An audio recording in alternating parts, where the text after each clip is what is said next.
पिया ननदिउ पे लैली हलोन बियाज अब के भरी हैं।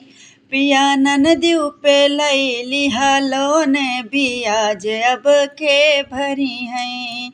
ससुरुता करें घरे खेती किसानी, ससुरुता करें घर पे खेती किसानी। सासू लड़ाई जियरा छोड़ बियाज अब के भरी हैं।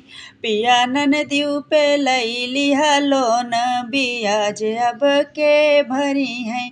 पिया ननदिउ पे लैली हलोन बियाज अब के भरी हैं। जेठवा त गईले अपने नौकरिया, जेठवा त गईले अपने नौकरिया। जेठानी गैया लगाई बियाज अब के भरी हैं। पिया ननदिउ पे लैली हलोन, पिया ननदिउ पे लैली हलोन बियाज अब के भरी हैं। पिया ननदिउ पे लैली हलोन बियाज अब के भरी हैं।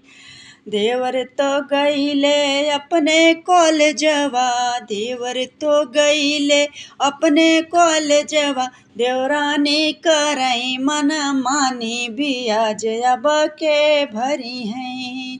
पिया ननदिउ पे लैली हलोन बियाज अब के भरी हैं।